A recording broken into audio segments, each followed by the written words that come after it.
I actually go on the basis of don't solve a problem, delete it instead. Because generally we just get too complex with things and we're like, well, here's 16 different scenarios that could occur. Let's solve for all of them immediately. Rather than saying, these are the 3 scenarios we need to solve for. How do we make all the other scenarios go away?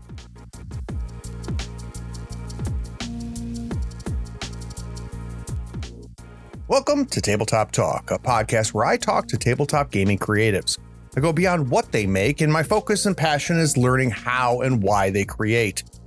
If you enjoy digging deep into the creative process of bringing your favorite games to the table, you are in the right place. Enjoy this interview with Raychel and Jim of Tabula Sono. We talk about how a software developer and a digital artist combined skills to bring a new concept to VTT to life, how eliminating problems and staying out of the way guided the software's design. We also dig into why companies make certain decisions and why you may not understand them. Okay, please sit back, relax, get ready for your next online game, and enjoy my time with Raychel and Jim.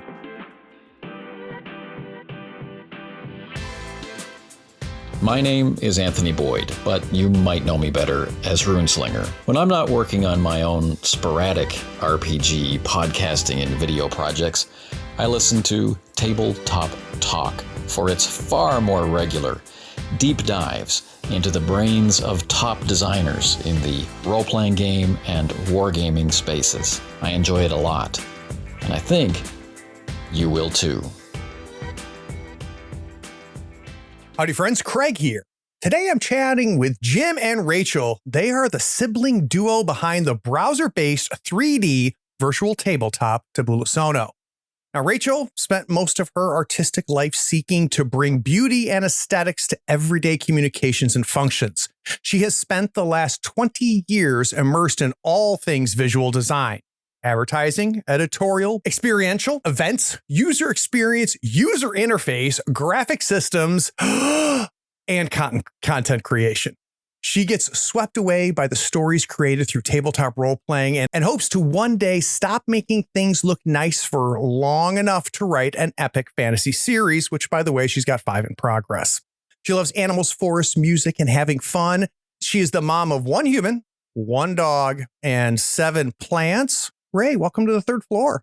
Thank you for having me. Super excited. And I feel like it should be welcome back to the 3rd floor because this is like the 3rd or 4th time we've spent time together. It's been wonderful. I've been on your Twitch channel a few times, playing on Tabula Sono, playing some Hedge with the Drakes, who everybody listening are familiar with. And then I also had a chance to do a Q&A with you guys on your channel. Which was awesome. Thank you so much for doing that. It was an absolute pleasure. So in the green room before we started recording, Ray, you let in a terrible secret, which was that you have listened to the show, which means that I'm going to ask you the question that you saw coming a mile away, which is at one point, the question. That's right. At one point, you knew nothing about tabletop gaming, nothing about grabbing a set of dice, a pencil, and a piece of paper and pretending to be somebody else. And then it was put in front of you for the first time. Can we go back there? Yeah. So, interestingly, most of my anything gaming adjacent introductions have actually come from Jim. When we were growing up, he was the kind of proud and productive nerd, and I was always trying to be cool. So he was in band. He played all the games. They were making Star Wars home movies. This is amazing. I'm glad I went to you first. And I was like hanging out with the cool kids. I was rebelling against authority. I was pushing back. I was too cool for school. My siblings. Absolutely. Yep. So he actually got me into my first RPG, which was Final Fantasy. And so we went through a whole bunch of the Final Fantasies in various consoles. And then when I finally was an adult and less cool, or realizing how uncool I had been the whole time, he then introduced to me and my husband our first MMO RPG, which was Lord of the Rings Online. which Interesting. blew my mind. I was like, now we can play these RPG games, but with other people. It was really cool. And so just being in a world with other people outside of that console, like we didn't have PlayStation Live back in the day. It was just us. So that was really cool. And then eventually, obviously, that led to tabletop RPGs, which at first I kind of wrote off. I didn't understand the concept of, or the autonomy that the players have. In my head, like I was always about rules. I love board games. I love winning. So I'm like, how can a player say, this is what I'm going to do? And then your game master gets to just decide whether it succeeds or not. I wasn't following. And then I was also very socially intimidated. I didn't really? want Why? to. Yeah, I didn't ever want to show up to any of these tables and not understand the rules or not be able to get into character or kind of have my fellows or my party judging me almost for bringing it down. That was like my fear. So real quick on that, Rich or Ray. Now, first question is, was your husband also a part of this, or was it just you? Is the tabletop piece? Just me. He actually played some Dungeons and Dragons as a kid. And then he's played a little bit with us, but I think he's much more into the console world. So you walk into, like, you're going to play some RPGs with Jim, right? And this is your first time, going analog and doing it.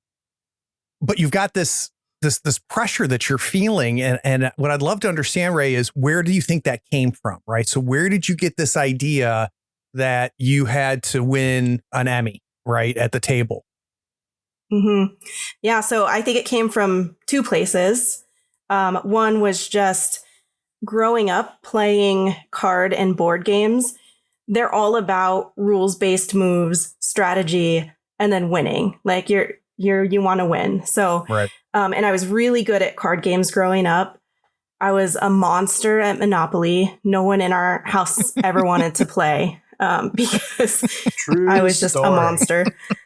And so I think that plus just some of the, the way we grew up in the 90s, I was just kind of conditioned to always be hitting my marks, achieving. Right. And so how am I going to walk into something that I don't understand the rules and I don't understand how to win and succeed? That was like a terrifying gap. And then obviously when you go to kind of live play examples, you run into voice actors and entertainers, and that can actually be really intimidating because then you're saying, oh, well, this is what it's all about. It's just kind of acting with a group of actors, and it's more about improv.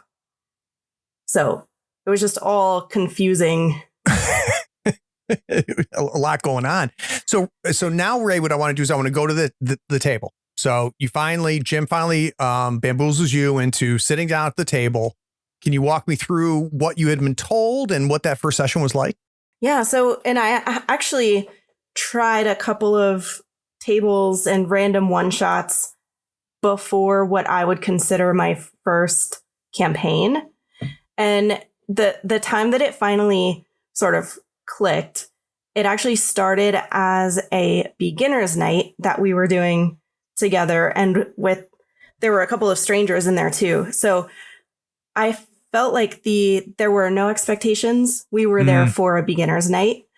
And so we just started and characters were thrown together. It was more about sort of just playing and experimenting with it than it was about any sort of organized session zero or character setups. So because it was kind of thrown together, I lost the intimidation factor. And then once we started playing that, I realized how fun it was. I realized that the rules actually do create a structure. And so it wasn't just a free for all. And then we actually ended up turning that unintentionally into a full campaign, which was my first real campaign. And that was also interesting because I had no thought going into that character. Oh, but there she interesting. was. And so I just like grew with her as we went along. It's really funny that you say that because, you know, one of the things that I talk to my players about a lot of times is don't write anything in pen with your characters. Put everything in pencil and let's figure out who they are together. Because I do think that you have to get into the skin. You have to put on the boots and put on the gloves and start playing with them in a world before you can discover them. So that was a little while ago that you had that experience. You finally got it, right? You're not as intimidated by it anymore. I love that idea that the beginner's night just took that pressure off of you. Mm-hmm. Looking back on it though, Ray, two things. One, do you have a sense of what clicked, right? It's obviously gotten its hooks into you because you've now devoted a big part of your life to the hobby itself. What was it that got its hooks into you? Because you didn't do that with Final Fantasy. Yeah, so I think what it was finally the other characters at our table and the stories that were starting to come out. It just kind of blew my mind because it was not like taking in media that was created by someone else. Right. And it was also very different than, say, acting or creating your own content for someone else to consume. The way it was collaborative, but just happening. And I don't think this is a surprise to anybody, but some of the things that happen at these tables are just wild. Like you would never come up with some of these storylines, but there they are. They just happened. Yeah. So that was amazing. And that's when I realized like there is infinite amounts of fun that we can have with this. That's very, very cool. So guys, Jim is a part-time technology consultant and software wizard for companies like NASA, Oculus, Disney, Facebook, and Cartoon Network. His real passion is building software for nerds like Tabula Sono, Dev Cubbies, and a few yet to be released titles. Jim has professional experience in landscaping, muffin baking, coal plant retirement systems, drumline instructing, general carpentry, floor painting, and bartending. Jim, welcome to the third floor. Thank you. It's great to be here. So before we get into your origin story, you let out a secret in the green room as well, because I made a joke about Ray, whose full name is Raychel, and it's spelled very, very cool. You'll see it, guys, in the title. And then I said, how did we come up with Jim? Like, did your parents love Ray more? And then you told me that Jim was not your given name. I do think our parents love me more, by the way. Just to so regardless of what Jim says, Ray. That is still true. So there's a family name that's my given name. And whenever we'd have big family gatherings, people would shout that name out. And that means like 5 or 6 different people. So interesting. One day I decided that I would be going by my middle name, which is James. So I was Jimmy, and I was Jimmy until first grade. There was another Jimmy in the class. So I decided today I'm going to grow up and I'm going to be Jim for the rest of my life. So that's where Jim came from. But my first name is actually Richard. And if you put those two things together, you will discover very quickly that I am Rick James, bitch. Nice. So now when you're in trouble, what name is being yelled by mom and dad? That's actually pretty good because they both have this weird condition. I don't think there's a name for it. I don't think it's diagnosed, where whenever they're upset with one child, it's always going to be the last name that they yell. So generally, whenever I would get in trouble, they would be like, Raychel, hang on, Emily, no, Jim, get in here. Wait, who are you? Jim. I come from a big family, so I felt what you just said in my bones. I'm the oldest of 4, and I'm like, I know exactly what he's gonna say. You, the short one, yes, you. always praying for the day that they would just like give up and be like, you know what, never mind. Oh, It's that's fine. really funny. So Jim, same thing for you. Just like Ray, you've got this huge illustrious background, but you were also a geek. And we found out from Ray that you'd been a nerd from the beginning.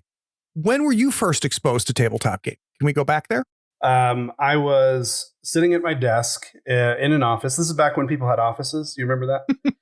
I was sitting at my desk in my office, and there were some really loud people behind me, and they were discussing and lamenting over the fact that they didn't know what they were going to do because their game master was leaving town and they would never be back. And like, what are we going to do on Thursday nights from now on? And they were just being generally loud. So I went over and I was like, hey guys, I'm actually on a phone call. Could you like keep it down? And they're like, yeah. How about this? If you promise to be our dungeon master starting in a couple weeks for at least 2 sessions, we'll just leave. We'll just shut up and go back to our desks. And I was like, okay, sounds good. All right. Well, hold on a second, Jim. So you're telling me that you had never played D&D until this conversation to get them out of the room. So you had no, like you, I'm having doubts, Jim. Had you played any games before then? Oh yeah. Okay. Yep, so what did you play up to before that? Lots of video games. Okay. One thing that Raychel didn't cover is we actually grew up in Germany for the most part of our childhood together. So we had going outside and playing was basically just the 3 of us, just the sibling group. So whenever we get mad at each other, which was every other day because we're siblings, the real options are go inside and watch VHS tapes that were recorded from America and shipped over. Interesting. Or play video games and things like that. So that was kind of the escape for a very long time, because I was also the only male in the household for most of it, including the pets. So that was kind of my escape was video games. And I wrote my first video game plot line when I was like 11. And things like that. So what made you at 11 say I'm going to write a video game plot line? It's the same reason I became a software engineer. I looked at something and I was like, that's really okay. I could do that better. It's so like, you know what I call that? I call that the beautiful creative hubris where we, and I've got that too. Right. And it is completely ego driven, isn't it? Where we go, that's cool. I know it can be done because someone's obviously done it. And I think so much of myself that I think I could do it better. I totally get that. I think I can do it. Yeah. Let's do everything that can be done. Yep. And I'm sure, Ray, for you, it's the same in art, right? Yep. Anything having to do with creativity. You see it and you're like, I see what's happening. I think I could do it. Let's make sure. And it's a really neat combination of curiosity and self-challenge, right? Like this is something I don't know how to do, and it would be fun and challenging to explore that and to teach myself to it. But there's also that little piece where you go, and I think I could do it better. And it's an incredible driving piece in the creative process. Yeah. And for all the ego that's involved, there's also never more like self-questioning and self-doubt than when you're trying to do that. So nothing makes us more fragile than having someone look at what we make. And it can be, and we're going to get into that, it can be quite an experience. All right, Jim. So now I believe you. So we're going to go back to the office. You're trying to get these guys off the phone and they say, only if you'll be our DM. What do you say? Yep. I said, yep, sounds good. Thanks, guys. And they left. They kept their word or whatever. When I was definitely paying attention in a meeting later on that day, I actually started Googling some things and I found some like PDFs and stat blocks. And I was like, this is actually pretty interesting. So that night I looked up some things. I went to a bookstore and I bought a D&D player's handbook and started reading through it. And I was kind of joking when I told them that I would be their DM and to get out of here. But then 2.5 weeks later, I started their campaign. And we started going from there. So my very first tabletop RPG game, I was the dungeon master. And that is a heck of a way to learn Let me tell you what. I bet. Now, that's not only the first time you've been exposed to the hobby, but it's the first time you ran a game. Yeah. So I want you to pretend that it was videotaped on VHS, obviously, at the time. And I break into your house tonight and I steal that VHS tape. I then watch your first session running as a GM. And then I watch the game you ran last week. Right. And there's going to be differences. I don't care about the differences. That's just a matter of time and experience. What I'd like to know is what hasn't changed. So what did you do in that first session, Jim, that you still do today? Oh, I trusted the players, and I trusted that the players knew more about their characters than I did. Oh. And it was coming from a place of ignorance and naivete when I started off. Because I literally didn't know anything. This was a group of people that had been playing in a campaign together for like a year. And then I jumped in. We started a new campaign, but they kept their same characters. Mm-hmm. So they already had that like rapport together. They knew how each other were. I was on the outside of all the inside jokes. So I was just like, I'm not going to try and prescribe how they should play their characters. Instead, I'm going to focus on the world and the things that they can't directly control, so that when they do indirectly control it, I've got my stuff together and everything kind of makes sense, at least a little bit cohesively. And then I just never moved away from that. So I generally don't, if you want to have a 46-page backstory and you want to send it to me before our first session, I will read it and I will love every moment of it. You're right. And if you show up and you're like, you know what, I think I'm going to play and then you just throw out 3 random words, then I'll be like, sounds great. Let's do this. That's cool. Because it's your character, not my character. So there's 2 weeks between you shooing them out of the office and everybody getting around the table. You've done a ton of work in those 2 weeks. You, before then, were a carpenter, software developer. This is not your first time creating. It's a new type of creating. In that 2-week period, was there skills that you brought in that made that doable for you in 2 weeks, that made you have the gonads to be able to stand in front of these experienced D&D players and go, let's start playing? I took a basic synopsis, script, maps, and things like that I had created like 4 years before for a video game that I was going to try and get off the ground that never happened. Mm-hmm. And I was like, I don't know how much of this is going to be like relevant and how much of it is going to work in this medium. But then I started realizing that doesn't really matter because it's a source. It's not the answer. Nice. It's not the Bible. This is your inspiration for how to move things along and how to let stories develop. So I was an expert at that campaign setting because it was mine and I was intimately familiar with it. So that was like the one thing that I didn't have to worry about that. I also have a degree in musical theater. So when it comes to things like improv and making things up on the spot and seeming confident and seeming like you know what you're talking about when you definitely don't, I've got that down. So there's always this, like, when a DM comes in, like there's a question on rules. The answer around my table is it probably really doesn't matter. We're not here for the rules. The rules are there. And they're a framework, like Ray was saying earlier, there are frameworks for letting the story come to life. So whenever there was a question on the rules, it's just sometimes I just make a ruling and they're like, is it D4 or D6? Be like, it's a D6. And then they roll a D6 and we just move on. Yeah. I have no idea if that was a D4 or a D6, but you know what we're not doing? We're not heads down in our textbooks trying to find the answer, and that moment that we were all experiencing, we're still in it.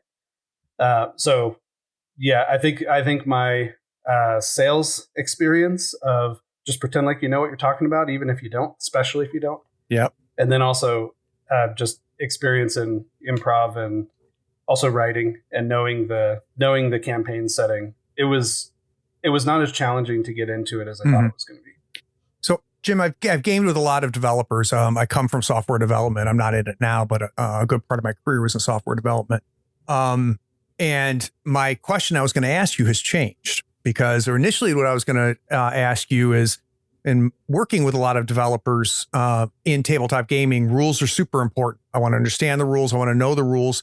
Because as a coder, you have constraints. You have to understand the language. You have to understand what the requirements are, all right, in order to be able to produce what you're trying to produce. But now that I understand your background a little bit fuller, then I don't want to ask that question. What I want to ask is, how the hell did you become a developer with all of this artistic interest that you had?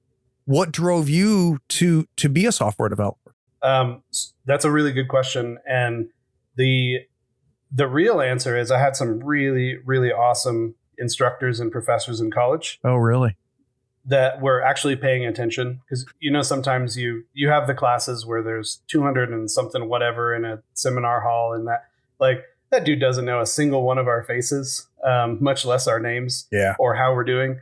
And then this set of instructors, it was a very intimate program that we were in for the musical theater major pieces. It was really competitive program to get into. Mm-hmm. And essentially the end of that road was I took a couple elective courses because I've always been good with computers and taking things apart, sometimes putting them back together. Sorry, Raychel, about nothing ever worked incident. The same after. Ray is shaking her head. He would take things apart. He would put them back together, but nothing was ever the same. There was always an extra piece. Yes. Or extra sparks. The Nintendo incident of 1993. We can get into that later. Or we could get into it now. I see recollection on Rachel's face. Had you forgot about that? There were balls of electricity coming across the floor at us. From You're the skipping Nintendo. ahead. What happened before then? I don't know what happened before. So we were in Germany, and we were in a house that was primarily 240 volts. And all of the things that we had from America used 110 volts. So you have you have transformers, which nowadays you can get one on Amazon. They're like the size of a wallet. Yeah. But naturally, back in 92, 93, when the incident occurred, they were massive. They're like the size of a basketball and super heavy, like the old CRT TVs and all that. So we would lug those around the house so that we could plug in like a Nintendo that weighs a half a pound, plugged into this huge transformer that weighs like 10, 15 pounds. And there was a very big button on the side.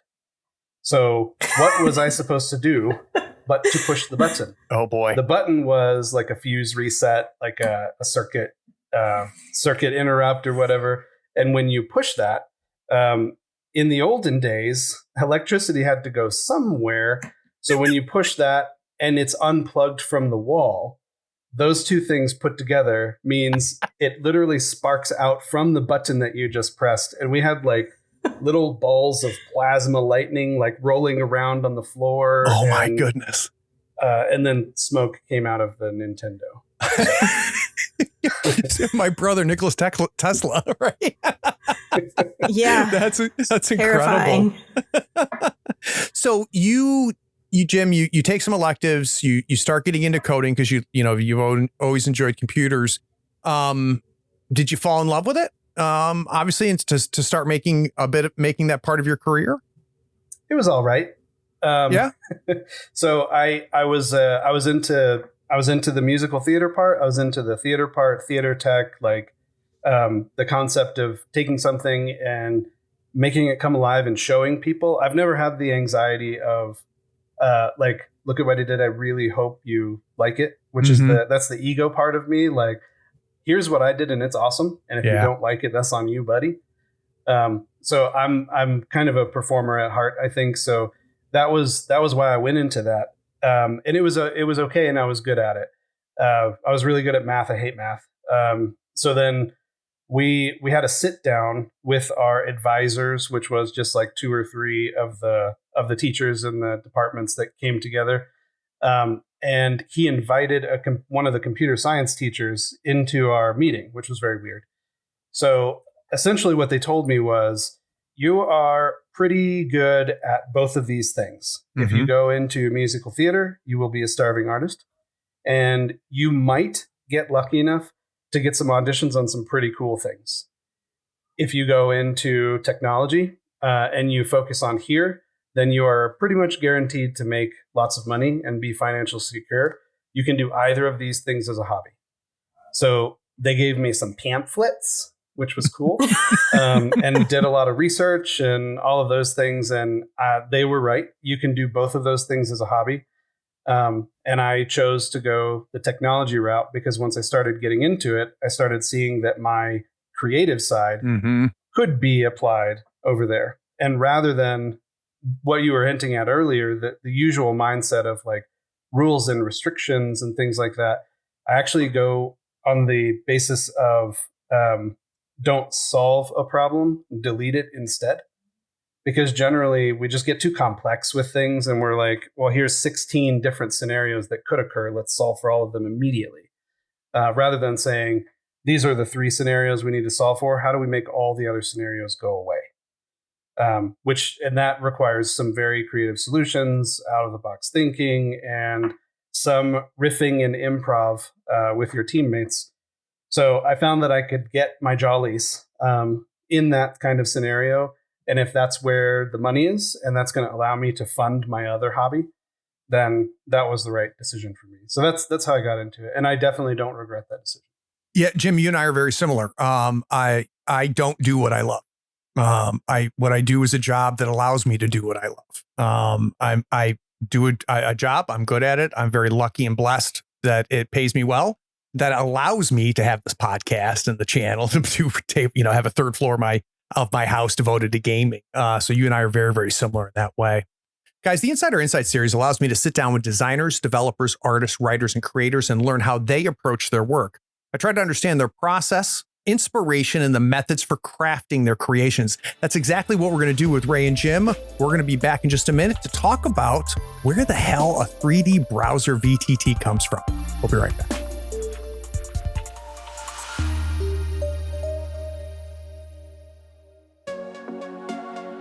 Are you enjoying our long-form interviews with creatives on this podcast? Maybe you're craving deeper discussions about our guests or some of the RPG plays on our Twitch and YouTube channel. Well, I've got an opportunity for you.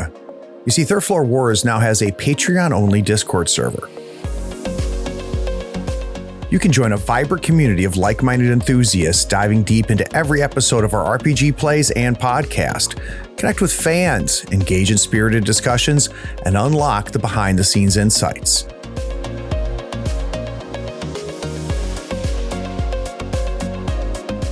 For just $1 a month, access a world of tabletop gaming goodness. Connect with passionate gamers who share your love for the Tabletop Podcast and everything produced on the third floor.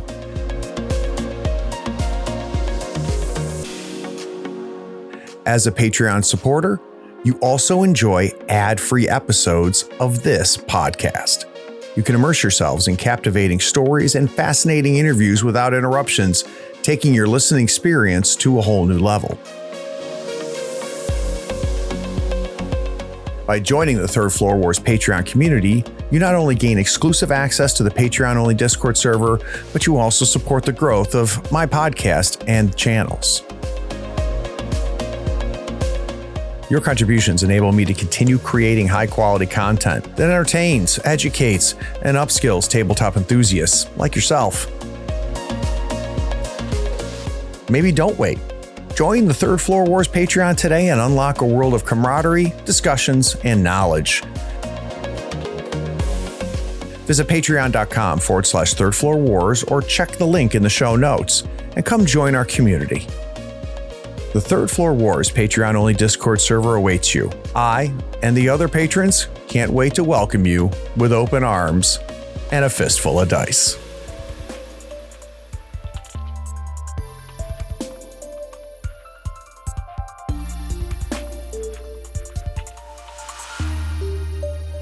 Each of you have jobs. Ray, you're in a creative business. You're an illustrator, art director, doing all of that. Jim is writing code, solving problems. When you get done with that, you guys both have now a passion, newly found. And what's interesting for me is that, so many times the origin stories start off when I was 12. But for the two of you, you guys were not 12. You're adults when you found this. So you're relatively speaking new to the hobby itself. Now, at some point, one or both of you sit down and go, let's make a VTT. And I want to go to before that. So where should we start? So if I take my daughter tomorrow to the Sono Museum, what is going to be the first exhibit in the museum, the first acorn of where Tabula Sono came from? I think it's probably in the museum. It's probably going to be the table that my wife and I built that's currently in our basement with a cheap plastic screen that has a screenshot of the software that I've developed to run the table at my house. Because that's where it really got going, is once I started getting into that campaign. Actually, that campaign went on for a year and a half. Wow. And we would occasionally switch out and do one shots. I was like, can somebody else please do a one shot or two, because I don't think I'm doing this right. And so then, we do that and people would take over. But that campaign lasted for like a year and a half. And as we were going through that, I'm an engineer. So I was looking at things and I was like, I can make that better. How can I do that better? How can I become more efficient at this? I realized that this makes a lot of my time go away. How can I automate that process? Just the normal like rabbit holes that engineers go in all the time. So because we played at the house all the time, we built a gaming table. My wife and I built a gaming table. We decided to cut out the middle, put a TV in it, put some plexiglass over it so that we could have digital maps and just move the miniatures around on top of the plexiglass. It was also beer proof because, gaming table. Yep. So then from there, I was like, okay, well, digital maps, like I need to be able to switch between maps and move this map and do that and this and that. So then I just built a quick little piece of software for the TV that would allow me to switch between maps. And then that kind of grew into where, okay, well, I'm going to track this and I'm going to check on that. And just over time, over the course of like a year, that tabletop software just kind of evolved into something that was actually pretty quick and easy and out of the way, which, Craig, my philosophy on tooling in the tabletop realm is to stay out of the way. Right. If it doesn't save you time and it results in more work, that's a fail on the part of the tool, in my opinion. So it was out of the way. Yeah, quick. what we're going to learn is that's one of the North Stars of this, is that, one of the North Stars of this VTT is to not do everything, make things easier. And part as complicated as it looks, the ease of use, I think, was one of the things that attracted me to you guys and made me latch onto you. Now, while Jim is building tables with his wife, cutting holes in it, putting TVs into it, you're playing on version 4.2 of a piece of software he's been working on. Ray, are you just playing along this time and just going, yeah, this is typical Jim? Like, what's happening with you during this period? Definitely typical Jim. And so there was about, I want to say like 8 years ago or something. It was a long time ago. Jim was showing me all the stuff that he had done. And he asked, because I was a professional creative, I was art director at a publishing company. Like, it's just what I was doing. And so he asked me to come up with a set of about 6 colors that he could apply to one of these table softwares he had built. And to this day, I have not given him those 6 colors that he asked for me. I was like, yeah, I'll do that. This looks so cool. I can definitely come up with 6 colors that look good together.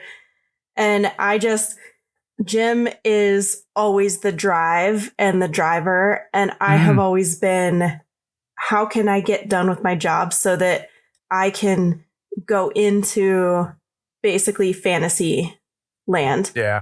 Like, I was always daydreaming and I just wanted to be reading, watching things, just being outside, like being in my head almost, and just like relaxing. So always the thought of doing more things, it just didn't really happen. So I was very impressed and I was always interested, but I wasn't really there for the doing things right until we got to the point where we said, let's do this for real. Because then Jim and I actually, our different strengths and skill sets actually pair together really well because we both do different things. We also have this like sibling comfortability where we can have these places where we butt heads and don't mesh, but it's actually kind of okay because we're siblings. And at the end of the day, it's like, we love each other and it's okay to hate each other. So that makes it where we can work through problems. So once we decided, let's do it for real, then I'm there because I have goals to hit. So. Well, yeah. And you're able to play instruments he doesn't play, right? And you have experiences that he doesn't have. But again, I think we've skipped a little bit. I want to go to the two of you in the room who said it first. Who was the first person? And maybe it wasn't the two of you. Maybe it was somebody else that said, this, other people might want this. Can we go back there? That was Sam. Who's Sam? Sam, who is not on the podcast with us now. Sam, if you're listening, thank you. But Sam was a player in that campaign. And I think everybody besides me just assumed that as this tool grew, that eventually one day I would release it to the masses so that more people could use it. For me, it was just like a thing that I was doing. It was strictly for me. And then Sam was like, okay, so when are you going to go public with this? And I was like, with what? The campaign story, or like, what are you talking about? And Sam's like, no, the table software. And then everybody around the table is like, yeah, no doy, Jim. Like, when are you going to do this? Like, isn't that the plan? And it had honestly never occurred to me at that point because my professional career had always been, I get into something, I become an expert.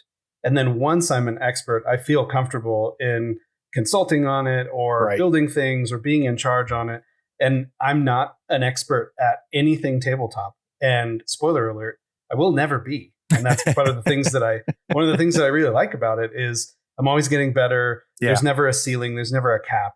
So I never got there. And I was just like, well, I don't know what I'm doing. So then Sam was like, well, I have some friends that have done some Kickstarter stuff, and maybe that's something you can look into, or a GoFundMe. And then started thinking about it. And that was when I went to Raychel and another person that I had worked with. His name is Paul. He's currently the lead developer. Hi, Paul. For Tabula Sono. And he's also the lead developer for the company that I created for this. So we were talking together, and we were all, this is very serendipitous, but we were all in a place where we could take a pay cut to spend some real time and effort on something like this. So I structured a company. I got some consulting clients so that we could pay the bills with pay cut salaries and all of that stuff. And we literally quit our high pay and fancy Silicon Valley-esque jobs to build a company around the principle that we're going to, half of the time, work for somebody else, grin and bear it, collect the paychecks. And then the other half the time, we're going to pursue things that we're passionate about and that we love. And that was the beginning. And Tabula Sono was the first of those love child projects that the three of us together undertook in the new company. It's one thing to be creating a tool for yourself. It's one thing for you to have problems that you're encountering at your table, and being an engineer, you're solving for those problems. That's all very different than creating a product, right? There's a big difference between writing software and creating a product. And I want to get a sense, what was the first product? So when you start realizing that we might have a product, what was that first product in everybody's head? I think it was we actually, once Sam said that, I started thinking, and I started, because that's the piece that was always missing for me, is like, in order to create a product, there either has to be demand or you have to create demand. The second one is extremely hard. Yep. And it's generally not feasible unless you have huge amounts of investment and things like that. So I was like, do people really want this? Like, does this really make sense for people? And then we actually went to a couple just comic book stores and gaming stores. Within like an hour drive, we went to 3 or 4 of them and started asking questions. And back when this was software for to put inside of a tabletop, every place that we went to was like, well, yeah, I definitely want that. How much is it going to cost? And I'm like, we're not even close to that. Where is it? Yeah. When can I get one? So that kind of answered the demand part for me. So we started going back in and doing actual user research. So Raychel and I and Paul, the lead developer, we're all product developers for big companies and things like that. So we understand, like, we have people that come to us all the time. So we had product design experience already. Right. So, and we were really familiar with the process of market research and how do you tap into that? And we identified some gaps in the virtual tabletop space. Luckily, I think this is hindsight lucky. At the time, it was a real big blow. But when the pandemic came around, the concept of an in-table virtual platform dissolved overnight. I bet. Because the demand was there one day and the next day it was gone. Because nobody knew, like, are we even going to have this? Are all the stores going to shut down in this industry? Are we going to have anything tomorrow? So nobody would be willing to invest anything like that. How far were you into it at this point, right? Had you guys already like formed the company and had taken, 50-50 part-time work on this, or were you still in the trying to figure it out phase?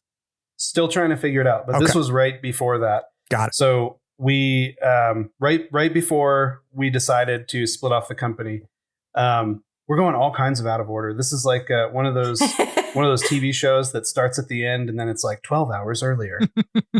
Yeah. So a couple of months before we decided to form the company was when we were dealing with all of that. It's like, well, we put a lot of time, energy, and effort into this.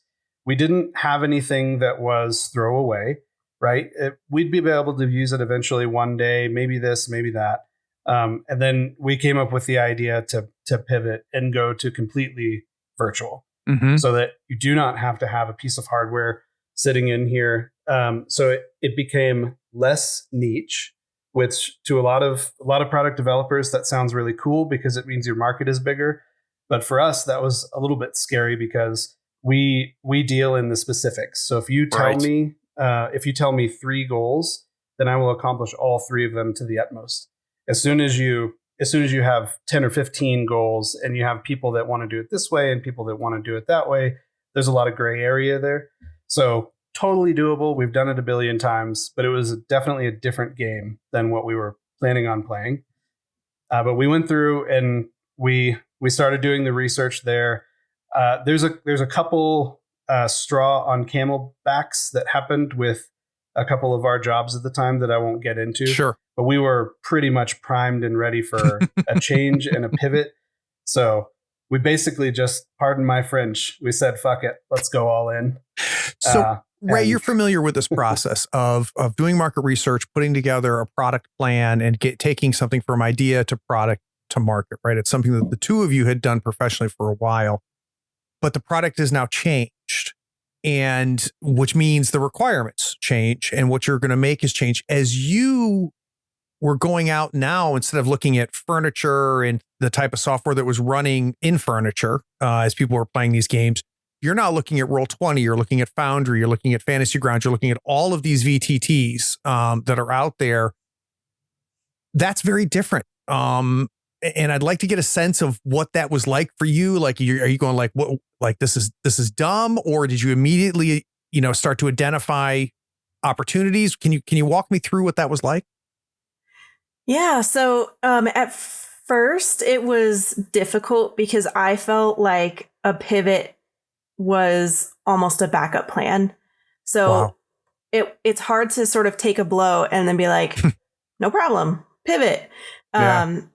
So at first I was thinking of it as sort of a plan B.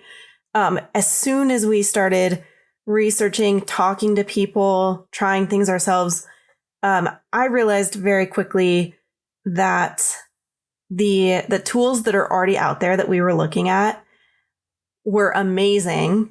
And especially with right when we were getting in, like we were in the depths of isolation. Right. There was really, really cool stuff out there, but they were either A, doing something completely different than, like, the experience was completely different than our tabletop experiences had been. How so? Or B, they did not feel personal. And they actually, so what we have found is some of the more aesthetic and detailed, a lot of the AI generated stuff, it's amazing and it's gorgeous. But then when you're playing with it and interacting with it, it feels more like you're watching a narrated sequence rather than creating that social, the collaborative storytelling around the table. Right. So it was either taking you into this aesthetic, almost video game world, or it was just so complex or hard to use or ugly that it was, as Jim said, getting in the way and just making things really hard. So, and for me, we were able to find all of that on paper. But once we started talking to people and I heard the overwhelming consensus that nobody has hit this VTT thing yet. And they're all so complicated. We have problems over here. We have problems with this. We don't like this. That's what kind of made me finally realize, in the end, I think it wasn't a plan B. It was a better plan and a more needed product. So, Jim, when you and the team are now sitting down after doing all of this research, realizing that there is a niche here. So despite the fact there's so many VTTs, kind of the concept and ideas that you guys are having is unique, right? There's a lane that is not being served. Can you give me a sense of the initial design docs, right? Like what you pull out the legal pads and you start jotting things down, because you just don't start creating something. You have to put together some goals. Can we talk about what the process was for the three of you then? So we started with our pillars, and we had four pillars, and those pillars are kind of North Stars, like you call them. Mm-hmm. But the idea is, hey gang, we're going to sit down and we're going to throw ideas at the wall and see what sticks, and those ideas must all conform to these four pillars. Mm-hmm. So we normally have three, we had four. But the biggest one was it needs to be out of the way. The next one is it needs to be universally accessible. And by that, we meant not something that is tied down by hardware requirements. You got to have a massive gaming rig or anything like that. The next one is that it needed to be intuitive and immediately learnable. Mm-hmm. And then the last one is that it needs to focus on the moments and the storytelling aspects rather than aesthetics and visual punctuation. So those were the four like guiding lights that we went by. And then after that, it's just the way that we call them discovery workshops, but we just went through and we used the same process that we use on all of the big old corporate projects, all the way down to the mom and pop, this and that. And we threw everything at the wall. Can we do this? Can we do this? Can we do this? Yes, we can do all of those things. Now, which ones should we actually do? Right. Based on these four pillars, the market research that we've done, and which ones we would be the champions for. Mm-hmm. This is very philosophical in product development, but the concept of a champion is very important when we're deciding on projects, because there has to be that one person that's going to push and is going to say, look, guys, I know it's tough, but look at what we're doing. Look at where we're going. Look at where we've been. And remember this. And whatever this is probably one of those pillars or something that happened to just kind of pull everything back in. Because without that champion, it just kind of fizzles off into another dead project that we started. Could not agree more. And that is a trap. It's a trap that's out there. And it shows how much professional experience the three of you walked into this to avoid that, to have say, hey, we got to have somebody steering this thing and we're going to listen to that person. Right. And that person might be the pillars. That person might be a champion of those pillars. And it gave me a sense, guys, when I first came across and started talking to you, that, holy shit, these guys know what they're talking about. Because like I said, I have some familiarity with it, and there's a lot of traps that you guys have avoided because of the experience you brought in. So my next question is, all of this is great. You found the lane. You start putting together your pillars. We start doing these workshops, and it might be different for all three of you. And I've only got two of you here. When did you suddenly go, oh shit, I think we got something? When did that happen? Pretty quickly, in my opinion. So we had identified the gap and the need, but for me, it was when we started. This whole thing was very iterative, but our focus initially was drawing 3D walls and placing / moving 3D minis. So it was literally kind of creating a whiteboard or battle mat on your table. And what we found was just being able to move your minis and watching things being almost more of a sense of place being represented.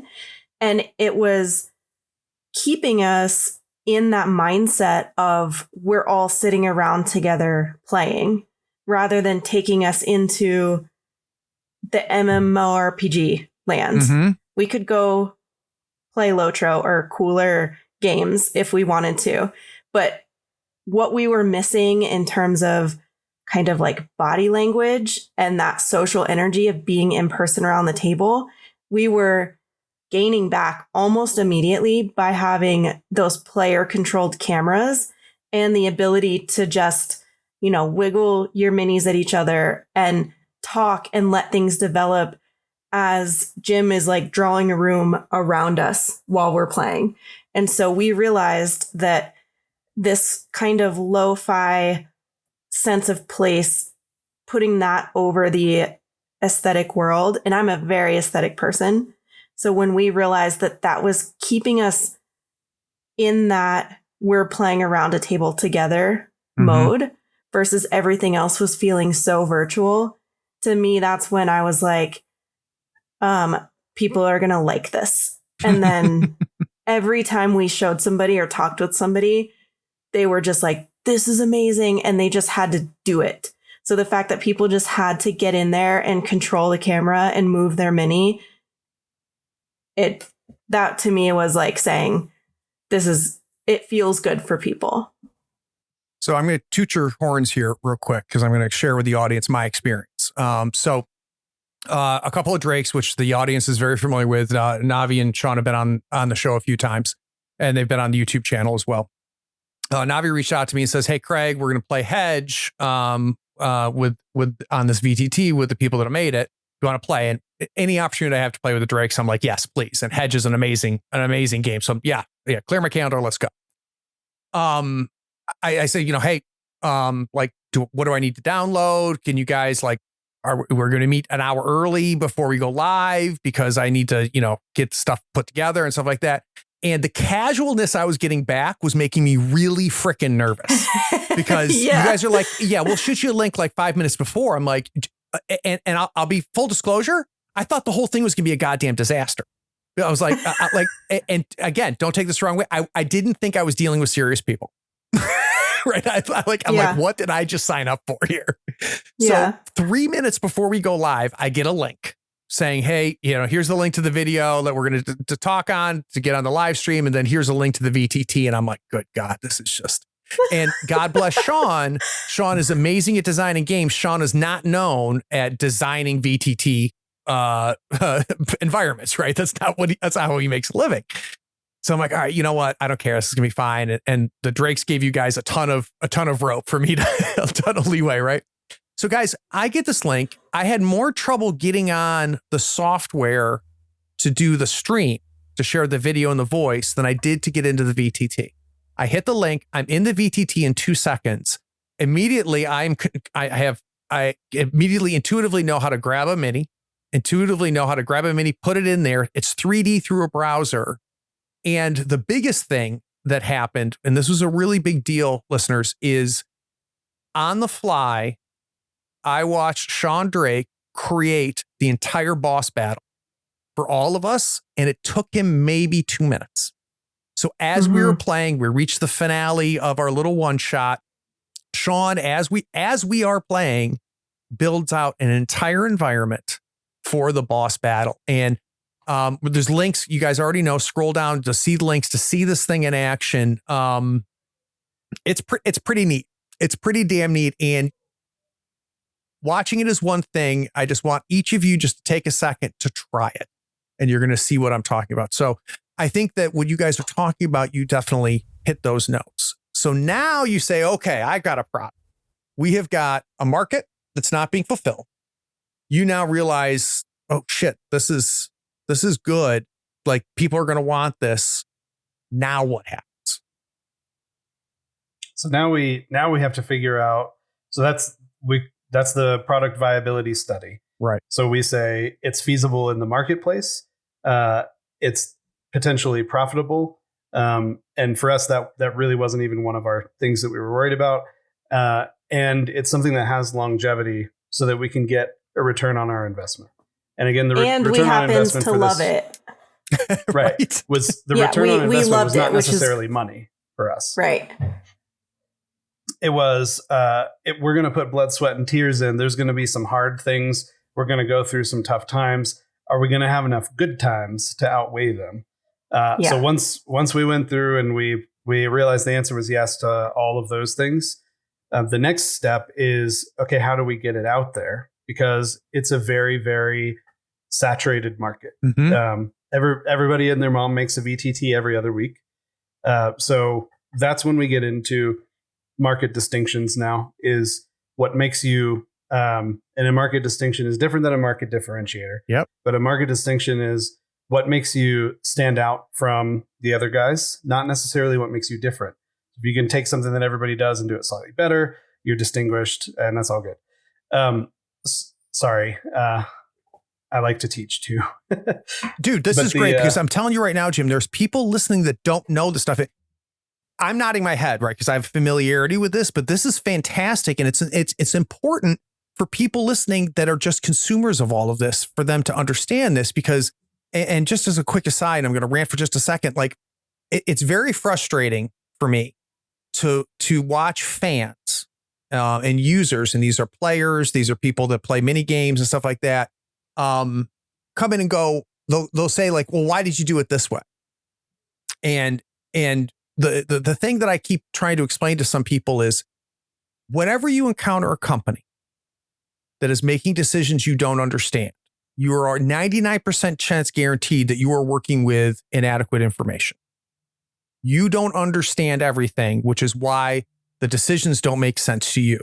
Because guess what? The people that care the most about the success of this company is not you. It's the people that are making these decisions, right? And the chances that they've made it this far and they're idiots is pretty slim. And like, a classic example is miniatures, like actual physical miniatures. And they're people that design these miniatures put them on sprues. So they take apart the miniature, they put them on sprues, and then we have to put them together. And every time a miniature comes out by any company, you always get Captain Know-It-All comes in on Facebook and goes, why is the head 3 different pieces? And I just want to go in there and goes, because you don't know what the fuck you're talking about. That's why. So shut up, because nobody sat back there and said, you know what we should do? For the hell of it, let's make this 3 different pieces, right? That's not the decision making. So Jim, I'm sorry. This is just really important for people to understand that a lot of time and thought gets put behind these decisions. And because let's be honest, there's going to be people listening that are going to go to Sono and go, what the, like, this is not for me. Well, guess what? It wasn't made for you then, right? But there's going to be other people that are going to go, oh my God, finally. And as a consumer, we have to be okay saying, oh, this isn't for me. And that's okay. I wish him the best of luck. So I apologize. That was a huge rant. It's a rant that I've been dying to get out. You guys opened up the door for me. So Jim, all of this inside baseball that you're talking about is fantastic. So keep going. So we talk about market distinctions and how that is different than what differentiates you. Yeah. So our big thing was we need to be 3D, and we decided we needed to be 3D. Why was that such a big deal? Mostly because the two main players at the time were 2D. So we were looking for a distinction, but also when we were talking about the social aspect of what we lost when we went online and we started using other tools, there was also a tactile sense that we lost. We love leaning over the board and picking up a miniature, squiggling it around and making it do a little hippie hop while we move it to the thing, rather than just click and drag on a 2D plane. Right. So we liked that it was kind of like you can be in the game. So we can take advantage of this virtual setting that we have without getting in the way and being overly prescriptive and saying, no, this is exactly how the lighting looks, and this is exactly how the shadows interact with the walls, so that so Craig, if I describe a scene to you and I say it's a jungle setting, and over next to a tall fence there's a small pond, and inside the pond there's a flower sitting in the very middle with some type of six-legged creature on it. If you were going to draw a picture of that, and Raychel was going to draw a picture of that, and everybody listening was going to draw a picture of that, it would be so different. Yep. And it would be a reflection of your thoughts, your opinions, your biases, your life experience is all contained within that picture. Whereas if I say, everybody look at the screen, this is exactly what you see. Do you have any questions? Yep. It takes away from that. So we wanted to focus on what was consistent between people, and what's consistent between people is spacing and dimension. So we thought, like, let's go ahead and do 3D, because we don't want to compete with the big boy, the huge big boy. That's not why we're doing this. So let's make that one of our distinctions. And it's also an area that we had some expertise in that we knew we could apply. The problem with that was being 3D kind of went against our second pillar, which was universal accessibility. Yeah. As soon as we do that, and this was a big conflict point that we had with the team, of like, no, don't do that. That's stupid. You're a moron. No, I'm going to do that. We're going to do it that way because it's not stupid. You're a moron. And then once we kind of got all through that, we were like, hey, maybe the answer is let's try and find a compromise here. So we started doing some research, we started doing some prototyping and things like that. And we found out that because of our low fidelity approach and the out of the way structure, we could take advantage of, and definitely push the technology to its limits, but we could take advantage of some in-browser concepts that have been coming up very recently to do 3D in the browser, frankly, like it's never been done before. So that was a very tough decision for us. But if you're talking about market distinctions, can you name any other 3D virtual tabletop that's in the browser? I can't, with all the research that we've done, and we keep up to date on those things. So when you're talking about distinction, that's the huge one, is the fact that you can just click the link, just like a Zoom meeting, and join directly in, and you don't have to worry about can this work? Can I do it this way? Can I do it that way? It just kind of works for you and with you, rather than you having to figure out the tool and learning and downloading and installing and all that jazz. Yeah, we did a round of Fan Expo shows last year. It was so fun. It was amazing. Year before. Okay, time. So we had demo stations and we were showing people Sono. No kidding. And I can't even tell you how many people walked up to me. And Jim knows how afraid I am of strangers walking up to me and questioning me. It's not my jam. How many people walked up to me and said, cool, what is this? And you're like, it's a virtual tabletop. And they're like, well, what makes you different than all the other virtual tabletops? And you're like, well, it's in the browser. And they're like, yeah, but this, they're in the browser. Why are you different? And I'm like, all right, keep my posture up. Like, okay, let's keep talking. And then you get to the fact that it's 3D run in the browser, and then show them the product, and then they see the minis coming in and the fact that they can draw the walls right there. Yeah. And literally every single one of those people that I talked to was either like, oh, wow, that's awesome. Or they were like, okay, well, are you going to have dynamic lighting? And what kind of effects is it going to have? And then I'm like, okay. But that was one thing that made me really firmly believe in what we were doing, was how many people would question it and question me trying to give it to you. And they're like, VTT. And then they would see it and be like, oh, wow. Okay, cool. And it's that moment that we just got done talking about, right? Like, so if you want the dynamic lighting, then guess what? There's a ton of VTTs out there for you, right? And if you, and people that know me know that I don't, like, I use Foundry for a lot of my stuff, but I don't use any of that. Like, I use it as a die roller. That's what I use Foundry for.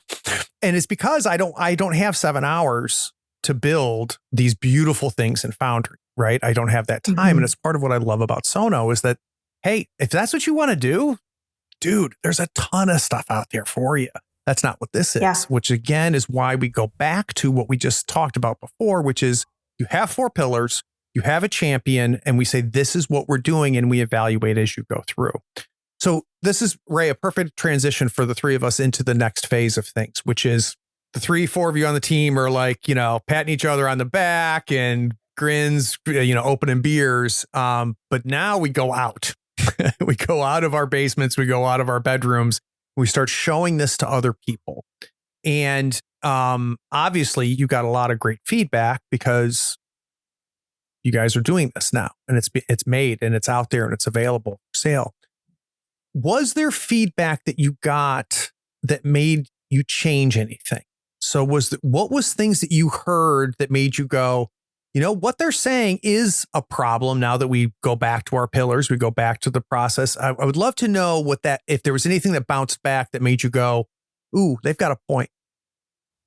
Yeah. So I'm interested to hear Jim's answer on this as well, and if it might be different than mine. But I heard 3 things most commonly, which were 1, asking about dynamic lighting, 2, 3D physical dice rolling in the VTT. And then what did I say that was number 3? That was number 2. That was number 2. Yep. You're good. Thing number 3 was wall textures or floor textures, more customizability in the elements that you were putting in there. So we got to the point where lighting is literally browser limitations. Jim said before, like, we're stretching the limitations on that technology. We've done what we could. Same with the idea of introducing the physics of 3D dice rolling and colliders in a browser run virtual 3D space. It's just kind of a no-go right now anyway. However, the texture conversation, we had a lot of back and forth on that. Where do you cross that line of being so detailed that you're focusing on different things and you're focusing now on visuals instead of the story? But we realized we had come in with a little bit of a firm stance all the way to one side and ended up coming a little bit closer to the middle with the introduction of floor maps and some additional like world coloring options. So changing your sky color and your light color. And once we realized pulling in floor maps, it gives you a level of customizability and also setting a tone or an aesthetic in your scene that made a huge difference and brought us more into that I'm here and I'm playing and it's great without crossing that line of well, what kind of flower is this over here? Is this one poisonous because this one over here is yellow? Like, and you just start asking questions and focusing on the details. So Ray, when you say bringing in floor maps, can we explain what that means? Yeah. So you can literally import a 2D image and it will lay it on the floor of Sono right underneath the grid so that you can bring in a map, whether it's an actual dungeon map or a room or just a texture. So a forest floor or something that has water going through it. So now you can use all of these amazing map makers out there, bring it and set it kind of on the floor, just like if you were to purchase a battle mat and lay it on your table and then build and play on top of it. And that also gave people the opportunity to push Sono further than what we were intended and start getting creative and changing the y-axis rotation of your floor maps. And now you're creating wall textures and wall art and ceilings and like fog of war blackout curtains and things like that's that. Cool. So yeah. So it was initially a sort of a compromise. Like, we're really hearing from people that they want texture and maps. Let's try it out. And it ended up to be amazing. So Jim, I want to go through that process a little bit for you and Paul, right? Because, for those listening, users have suggestions. And one of the tough things to do is, and this is true of whether you're making software or you're making an RPG, right? It is saying they want these 3 things. These 2 things are not doable. This 3rd thing is doable, but it doesn't fit. So we're not going to do it. But this 4th thing I want to explore, what made you look at this idea of this floor, these mats, make you go, you know what, let's explore that. Why did you explore that one? I think specifically there, first off, Ray, well done. That was very diplomatic. This subject is a huge I told you so thing from Ray to me. Nice. So it was very We had nice a lot of arguments. That. Yeah. And Ray was right the whole time. So specifically, God, that must feel so good to hear that, Ray. Say it again. Sorry, I actually couldn't hear you. You cut out. Can you say that again? Ray, I just can't. I can't do it. It's just not coming out. So Ray's telling you we need to chase this down a little bit, and you're resisting. It sounds like. Yeah, I was back to the first pillar. Right, we don't want to be overly prescriptive in our environments. We want to keep this thing open because we had said from before. Our first slogan was "It's the virtual whiteboard for tabletop RPGs," because the concept was just whiteboard markers and minis, and that's all we're going to do starting off. And we got great reception on that, and I was kind of in the old fuddy-duddy, like, hey, if it works, why are we going to fix it? So it was almost a passive aggressive, like, watch this. I'm going to put these things in and you guys are going to see that I was right the whole time and we don't even need this. This is amazing. So we took one of we had been using the product in its alpha stage for our weekly games for forever. And we still do. So we would put things in and we would try things and whatever. And it was very manual. This is like Jim's going to go into the code base and do this and click the buttons, pull the levers and do these things. And like, everybody refresh your screen. Can you see it yet? And then we're like, okay, good enough for now. Let's play through this with that new dungeon floor that we designed in a completely different tool and pulled in. And then by the end of it, I was like, hot damn if I wasn't wrong about this. That was a lot easier for me. Isn't that funny? So I was like, because I didn't want to get in the way of the DM, right? The Dungeon Master has so many things to worry about and this and that. And I was worried that it'd be just another thing, but it actually took away from my work as a DM because I didn't have to reference things. I didn't have to keep looking back and forth between things. It was there.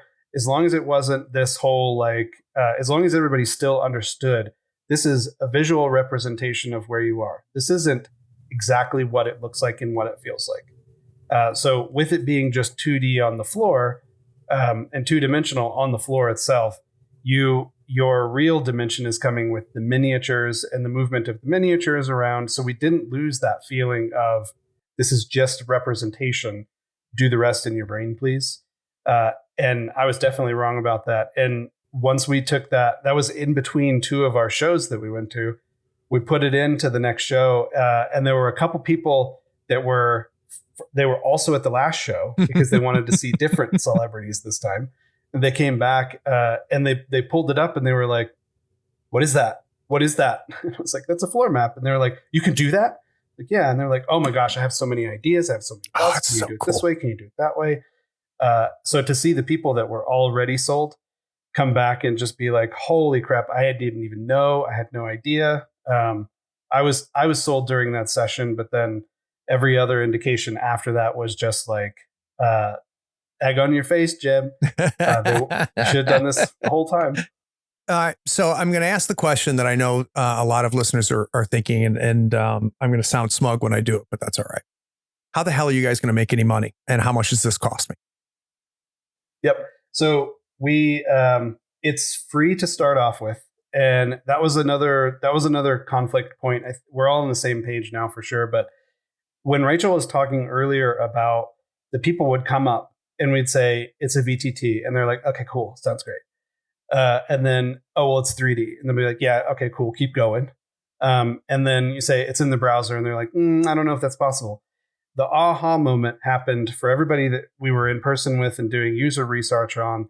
Almost everybody had their aha moment when they touched the mouse and they moved the camera.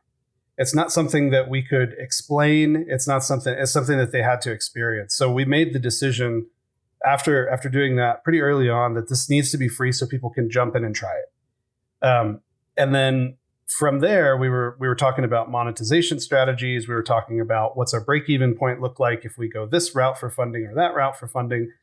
Do we need this to make money in the long run? Is this supposed to be profitable? Are we going to get rich on this thing and retire in Tahiti?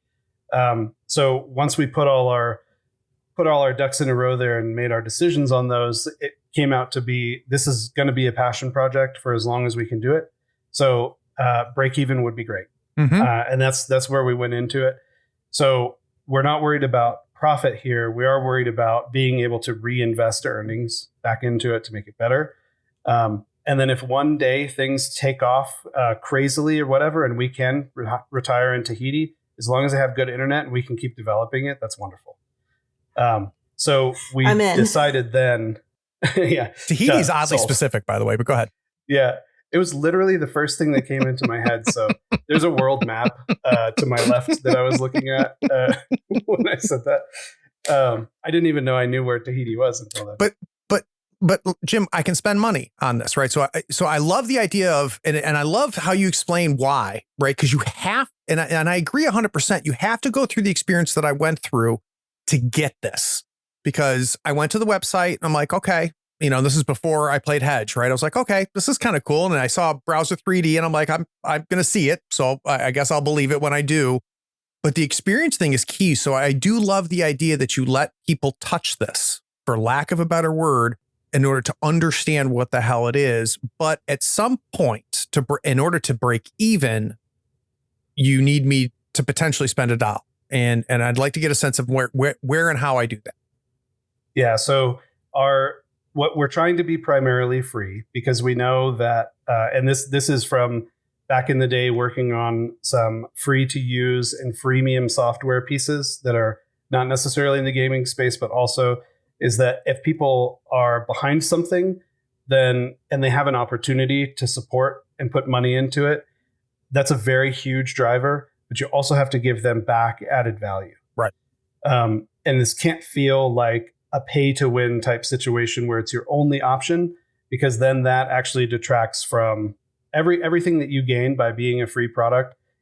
You completely lose that when it's like, oh, now I'm behind a paywall and I have to pay to move forward. So we spent a lot of time. We sent out a lot of questionnaires. We talked to a lot of people and did a lot of research. Probably the number one thing that we did research on the most was pricing and monetization. And we came up with the strategy that we used, which was, we want to build this thing to be as free as possible, which is why we put a free product on Kickstarter, which is generally not what you do. Normally, you put something on Kickstarter, you're going to get something in return that has direct monetary value. but we put it on Kickstarter so that we could raise some money to actually spend time building the free aspects rather than immediately going to, okay, now let's build the premium stuff because we have to, and we have to make a buck. So we literally did that to buy ourselves some time so that we could focus on the free aspects. If you are a super GM and you need to have a lot of different games because you're running 3 or 4 different groups, then a subscription helps. If you want to have a whole bunch of custom uploaded stuff like miniatures, if you're like me and you have 16,000 STL files and you're like, well, I got a 3D printer, so how long is that going to take me to print? And you want to pull those into Sono, that's one of the things that we allow you to do because we're hosting everything and they're all on dedicated servers that we run. That's money out of our pockets when people do that. So if you want to have a whole bunch of them, and you want to go over the reasonable free limit, then subscription does that. We also have 1,001 at this point, 1,001 free miniatures in our library for everyone to use. But we're also now starting to pull in some other premium models that are not, you don't buy them individually. It's all in one library, and we're going to continue to add to that. So that's another subscriber benefit. And then we've got a couple other things that are coming in the near-ish future. I think that's vague enough. Yeah, no, that's good. That's good. So it sounds to me, now tell me if I'm going to recap this and you tell me if I got it right, which is if I've got one group, we play every Thursday, 1,001 miniatures is more than enough. I can do this. I don't have to pay anybody anything and we've got to go. But I've got 2 groups and, I'd like to have 2 separate instances going. There's some specific minis that I want to bring in myself from Hero Forge or from my own STLs that I've done. Then a subscription model is available to me. Did I capture that right? You did. And Yep. the big thing, one of the things that we wanted to do going into it is if you're playing at the DM's house and the DM is the one buying pizza and cleaning up after everybody when they leave, that's just more stuff that the DM has to do. So we were trying to find ways where we could share the load and allow the players to take on some of the burden if that's what their group wanted to do. So if somebody else in your group has the subscription, you don't necessarily need one. It's going to be more convenient if you have your own, but you get all the same benefits of having more access to more game slots and more content if somebody in your group has that. So we don't have to worry about, again, it's not about the nickeling, diming. It's if you enjoy it and you'd like the convenience of these other things and you support what we're doing, then the subscription is $9 a month. And we thank you very much. So guys, you guys know the routine. Scroll down. All the links are there. Do me a favor. Check it out. Look at the website. But if any of this sounds interesting, just try it. Just try it. And it's either going to be great or it's not going to be for you. But either way, I think you have to experience it in order to understand. So guys, we're going to take one more break. When we get back from this break, we're going to get to one of my favorite segments of the show, which is what are Jim and Ray grooving on? Be right back.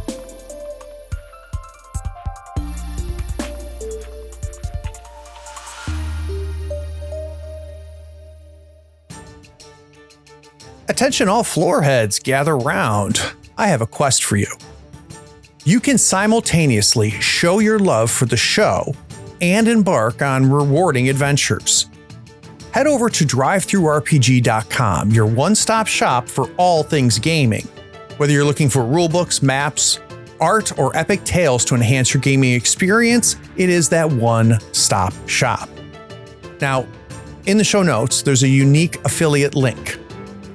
Every one of your purchases directly supports Tabletop Talk if you use that link. It's like casting a powerful spell that helps us keep the podcast going strong. So next time you're itching for a new adventure, follow the affiliate link in our show notes or bookmark it now in your browser. It can be your portal to everything on DriveThruRPG. Now let's get back to the show, but please support the show by using that DriveThruRPG affiliate link next time you are shopping at the site.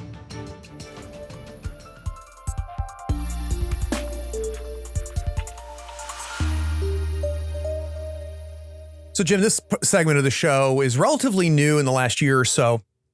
And it just kind of appeared out of nowhere and became a regular thing as I closed the show out. Because what I found is after we've learned your origin story, after we've learned your journey from where you were to where you are now, it's also very insightful to understand not what you make. We've already covered that. It's what do you consume?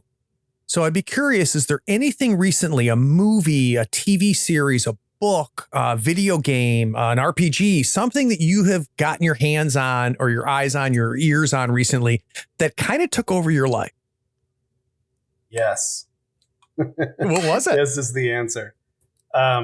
So recently I've been taking a break from being my normal overachieving self, and I've been trying something new, which is called, what did my wife call it? Having a life, I think is what she referred to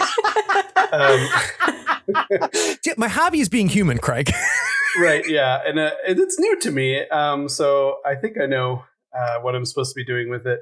But so I've been doing things all across the board. So I've recently picked up sitting and doing nothing for a while, which has been awesome. It's a big deal. And then also like hiking and going outside and just being present and all of those things. Mm-hmm. But when I'm in some nerd stuff, man, that's going to be recently reread / listened to. So half reading, half audiobook, the Wheel of Time series. Oh, wow. Which is 13 books. Yeah. They start off as a very long book, and then they only get longer from there. And they were finished out somewhat recently by Brandon Sanderson after the original author passed. And then that actually led me back into some of the Sanderson works that I had read before. So Stormlight Archive. And then this actually kind of leads into one of Raychel's things. So I'll let her touch on that. But I've been digging the science behind magic systems in various video games and book series and things like that. So this is about as nerdy as you have like people that are like, oh, I'm a Tolkien scholar and I know everything about Lord of the Rings. Like I'm digging into the science behind magic systems and making parallels between different types, and it's rules and it's mechanics. And the more I get into them, it's funny. You get into one magic system from one book series and you're like, this person did their homework and they like really thought this through, and like I'm figuring things out and then wondering if I'm right, and then keep reading and I'm like, oh, I did get it. So that means that they're thinking this way. And then you read something and you're like, they literally made that up on a Tuesday and didn't think any more about it and just wrote it down. So I'm really into magic systems right now. And when I'm playing games, it's going to be the most eclectic mix. If you look at my Steam right now, it's just all over the place. I'm farming sims where I can just turn my brain off and just plant some corn. Corn's always the most profitable in every game, just so everybody's aware. Or I'll do a first-person shooter where I know I'm going to get my butt handed to me by a 10-year-old and love every minute of it. And then I'm going back into some really old school MMO stuff and just kind of all over the place. But I think that's all just a function of I am taking a break from being the busybody and like trying to figure out this and that. I've been working full time since I was 15. And taking vacations has always been like the super planned vacations. So day 1, we're doing this. Day 2, we're doing this. Everybody's going to have fun, damn it. So the last year or so, I've been stepping back and just trying many, many different things. So I think I'll land on one genre or two in the next year, maybe. So I relate to a lot of this, Jim. I'm going to start off with the being present. So I don't know, almost a decade ago, on a whim, I invited a bunch of my gamer dork friends and said, let's go buy some tents and let's go camping. And we'll just do it for a weekend. Over the last decade, that has turned into something that we call camping for gamers. And we do it 2 weeks out of the year. We do a fall and a spring trip. And for a week, it is only gamers, no kids, no spouses, right? No significant others. It's games. And it gets into exactly what you talked about, which is, and this is a big reason why we love it, is we are forced to unplug because we don't get a cell signal, right? We can't, charge our phones and charge our laptops and things like that. And two, and this is when people fall in love with it, is you get up in the morning, whenever the hell you want to. And you know what you have to get done? Nothing. And that's the big deal for camping for gamers. There's nothing I have to do. And it's amazing how rare it is in times in our life where you're like, there's nothing I have to do. But and the reason people fall in love with it is because they can play a game because there's 3 or 4 going, right? And there's 2 more starting up. So you have no trouble if you want to play a game. You want to play a board game? Great. There's 2 of those going. You want to play an RPG? Great. There's 2 of those going. Do you want to take a nap? Then take a nap, right? You want to go fishing? Go fishing because the lake's right there. And it's a really, really big deal to be able to do that. The second thing is you and I are completely aligned with when someone creates a world, I love it when they say this is true, and then they spend the time figuring out, so what does that mean? And one of the examples I give all the time when I try to explain this to people is The Expanse. So Leviathan Wakes is the book, the first book in the series. Expanse was the TV series. Part of the reason I fell in love with the books and fell in love with the TV series is that's exactly what those 2 writers did, is they sat down and said, these are the 3 things that are happening 150 years from now. These 3 things are true. So what does that mean? What does that mean for us society, socially, structurally, politically? And because they went through and they chased each of those threads and answered all of those questions, I step into their world and I'm like, yeah, this is all believable, even though it's, science fiction. So I'm completely with you on that. Here's what I don't get.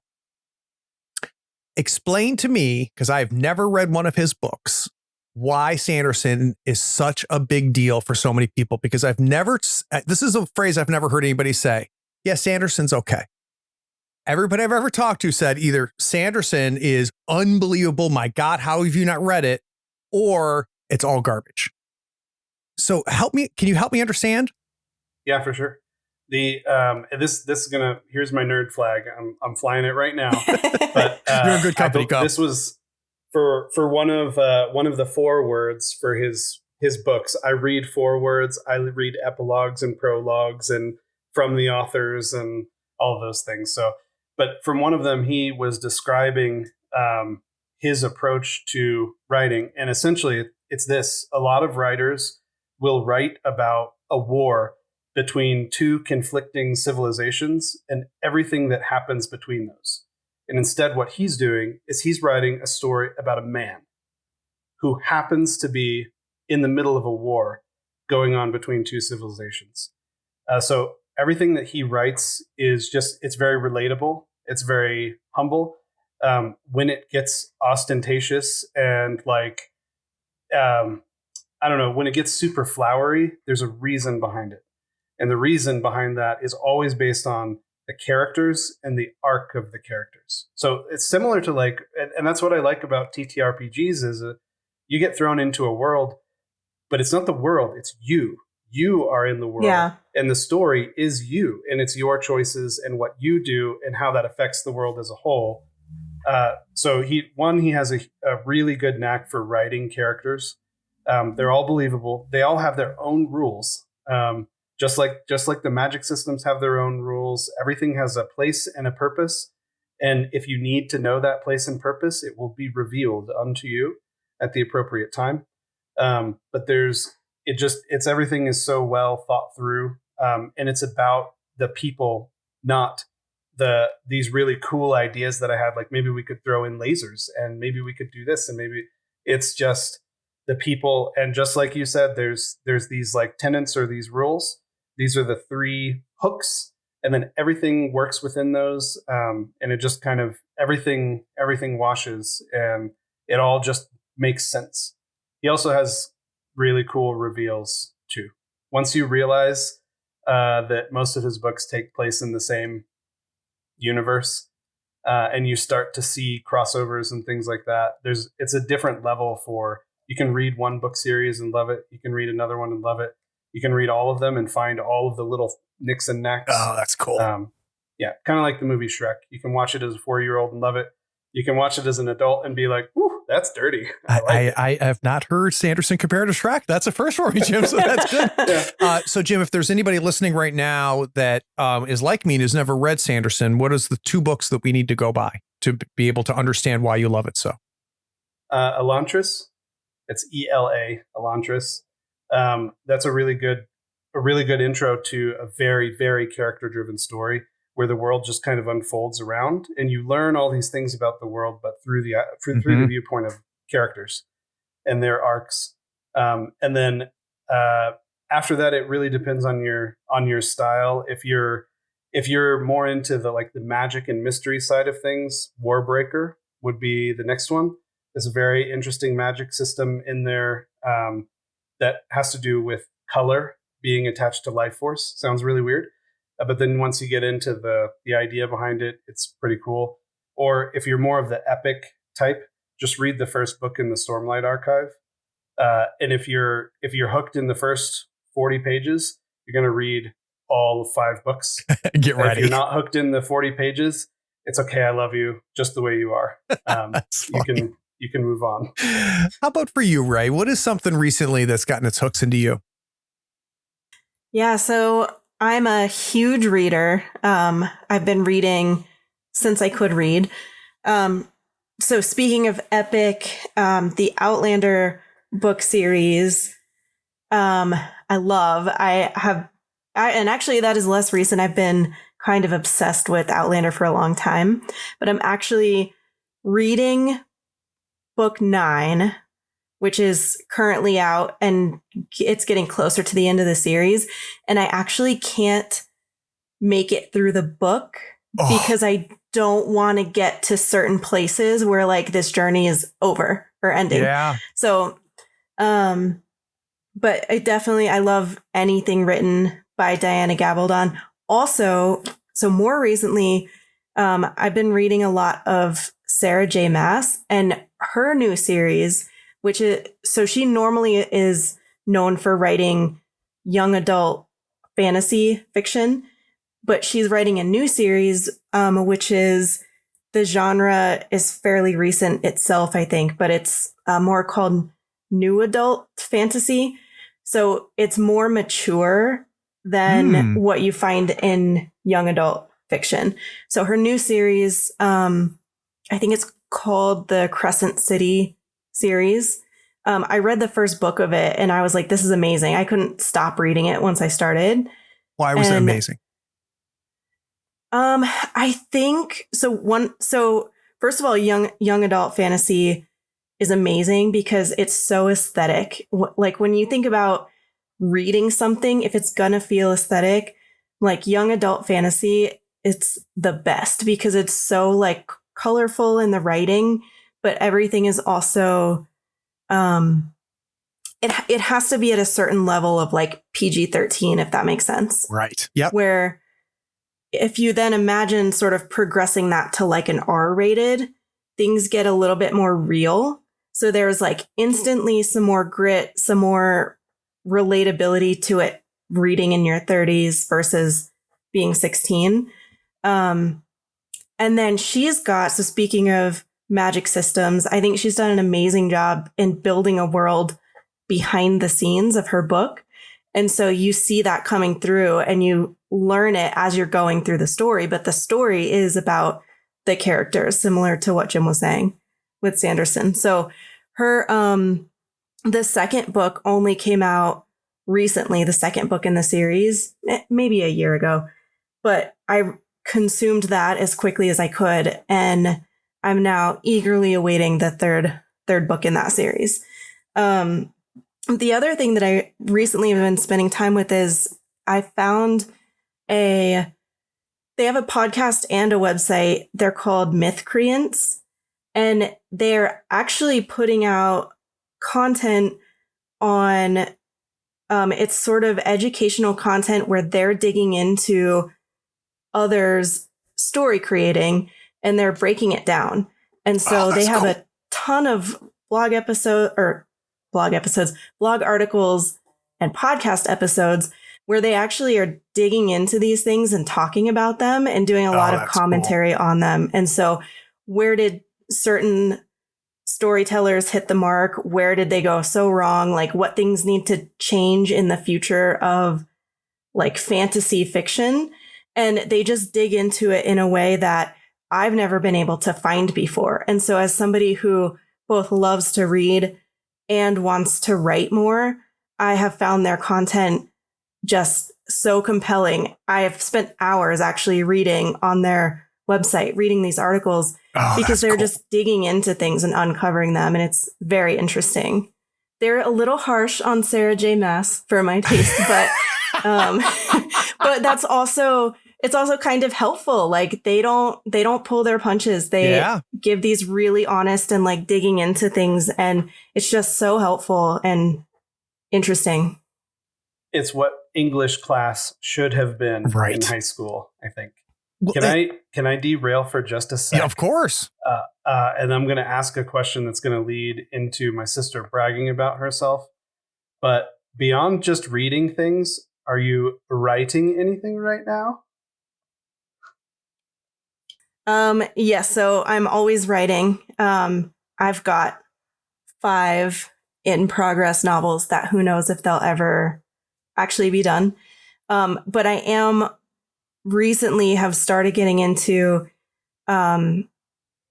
writing, and along with the writing comes a lot of world building and kind of storyboarding and stuff. But a whole epic series that is actually inspired by the first D&D campaign that we played together. And it just like, it got in my brain, and the characters and the things that were happening in this story, I was like, there's so much in here. And so Jim had already kind of created the bones of this universe. And then all of these characters came together, and then we played in this campaign for, was it like 8 months, maybe, like in total. And we never actually finished the campaign. And so from there, my brain just exploded, and there's all these things I wanted to do with it. And so I kind of just took all of those character inspirations and made them my own, and am now trying to build on that and write when I can. But it's a lot of fun. It's so fun. It makes me really happy. I read the opening scene, and the character that Raychel was alluding to earlier as her first character, and she wasn't sure what she was doing and all of that. That is the main character of the book. Different name, slightly different backstory to make it acceptable for TV type thing. But it's all there. And when I read that first, the very first scene, and things go down, and I'm like, when's the last chapter coming out? I actually want to read it. So I know I'm probably going to end up editing some of it and consulting on this and that or whatever, but I just want to skip to the end where I can just read the whole thing. So that, I don't know whether you know this or not, Ray, but that's where the Expanse came from. So that Expanse universe started as an MMO. They were working on an MMO that fell apart. So they started a Traveler game. And the characters in the book Expanse, which had turned into the TV series, were actual player characters in that game of Traveler that went through that campaign. So, yeah, it is. It's definitely amazing. So real quick for you, Ray, there's a podcast I'd like you to check out. A friend of the show puts it out, but somebody who's a voracious reader and a creative, I think you would really enjoy it. It's called Little Oracles. If you go to littleoracles.com, it's a wonderful podcast. The episodes are not very long. And she interviews creatives, a lot of writers. She talks about reading, talks about the process of writing. And for somebody like you, I think it's a podcast you would enjoy. Yeah. So guys, there's a lot of really cool things to do on a Tuesday night that doesn't involve spending 2 hours talking to me. So I really appreciate you guys making time. Yeah, this was so fun. One of my favorite things to do on a Tuesday night is talk to guys named Craig. So this worked out. What were the chances of that lining up? Last but not least, you listening. This is the end.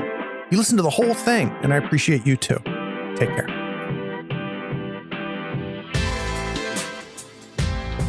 Thank you for tuning in to another fantastic episode of Tabletop Talk. A big thank you to Ray and Jim for joining me today. You can find out more about their work at tabulasono.com. There's a link in the show notes. Do you use a VTT when you play? If so, which one and why? I'm dying to hear your thoughts.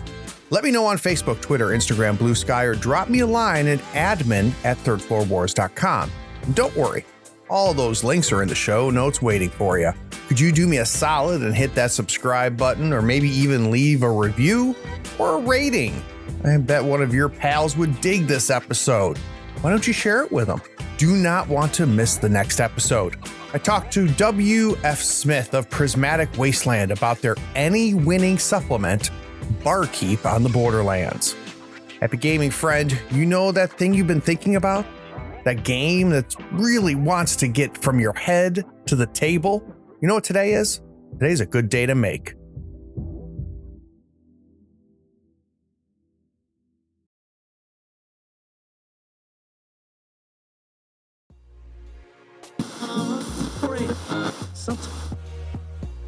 Brand experiential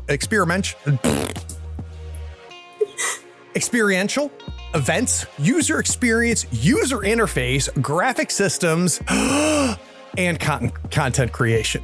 She gets swept away by the stories created through tabletop role-playing and hopes one day, and hopes to one day stop making things look nice for long enough to write an epic fantasy series, which, by the way, she's got 5 in progress.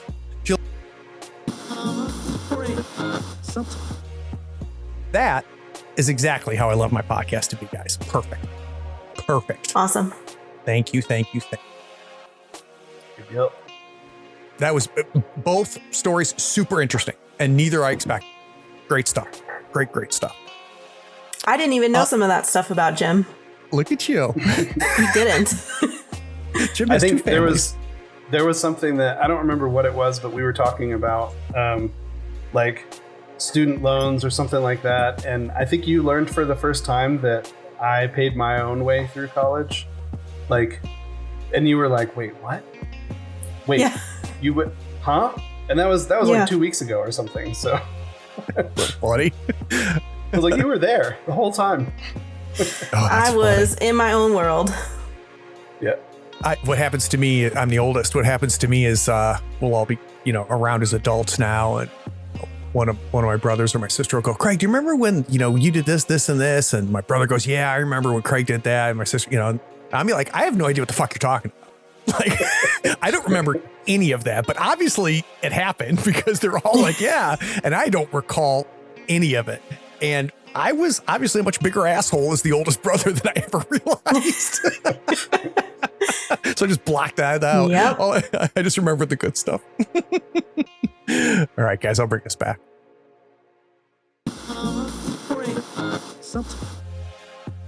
That was incredible. Love it. It does what I always hope will happen, which is if we talk about the process, we end up selling the product. And I think that's exactly what happened, which Organically, without being exactly. pitchy or salesy. Exactly. No, Yeah, it's exactly we do. what it was. Jim and I sometimes have a tendency to be like reminding people, like, yeah, it's free. And it sometimes helps to have somebody else asking questions so that we can say without feeling like we're trying to sell. And yes, we do have a subscription. We do want people to subscribe. It's just so hard to say, like, give us money. But it's the question everybody's asking, right? And it is nice to have an outside person do that. So I completely agree. So guys, this last segment doesn't have to be very long, but what I like to do is just figure out, what do you guys like? Something that you're not making that you're digging. Could be a book, movie, or anything like that. Okay. All right, I'll bring us back.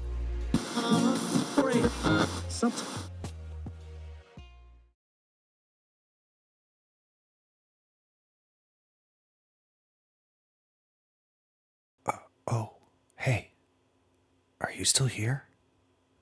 Wow.